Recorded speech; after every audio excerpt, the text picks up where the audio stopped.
नमस्कार. S prime news मध्ये आपल्या सर्वांचं स्वागत. जगामध्ये अनेक आत्महत्या होतात, पण एका सुनेच्या आत्महत्येने संपूर्ण देश हादरलाय.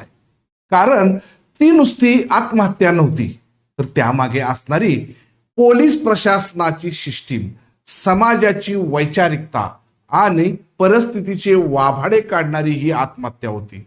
पोलीस आणि समाज आपले पुरावे बदलतील यासाठी हातावरतीने मेहंदीच्या अक्षराने आपल्यावरील अन्याय झालेला मांडला. मगच तिने आपला जीव सोडला. प्रीती वर्मा, वय 32, राहणार चौराई, छिंदवाडा. हिचे 2013 साली लखन वर्मा सोबत लग्न झालं होतं. लग्नानंतर मानपानावरून घरात तिचा नियमित छळ सुरू झाला. तो कायमचाच सुरू राहिला. तिच्या नवऱ्यासह सासू सासरे, दीर भावजय यांनी देखील रोजच किरकोळ कारणावरून तिला टार्गेट करत होते. लग्नाला 13 वर्षे उलटली तरी हा मानसिक शारीरिक त्रास कमी होण्याचं नाव घेत नव्हतं. अनेक वेळा तिने पोलीस स्टेशनमध्ये तक्रारी दिल्या, मात्र एखाद्याचा संसार तुटू नये या भावनेतून पोलिसांनी दोघांनाही समज देऊन परत पाठवले. मात्र माहेरची परिस्थिती हलाखीची असल्याने तिला कोणताच आधार राहिला नव्हता. अखेर अनेक वर्षापासून सुरू असलेल्या त्रासाने मोठा निर्णय घेतला. तिने समाजाचा विचार केला.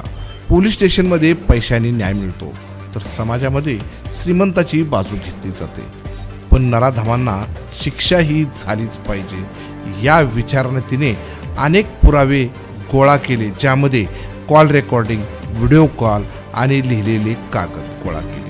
पण हे पैशाने बदलू शकतात यासाठी तिने एक असा निर्णय घेतला की जगामध्ये कुणीही अशी आत्महत्या आजपर्यंत कदाचित केली नसेल.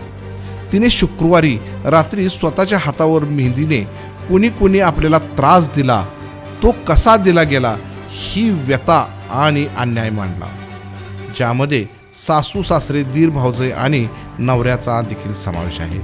रात्रभर ही मेहंदी सुकू दिली.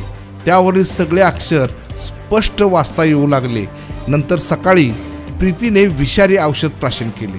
जेव्हा ती बेशुद्ध पडली तेव्हा नवऱ्याने तिला उपचारासाठी हॉस्पिटलमध्ये दाखल केले. मात्र शनिवारी दिवस रात्र डॉक्टरांनी प्रयत्न केला, मात्र रविवारी सकाळी तिची प्राणज्योत मालवली.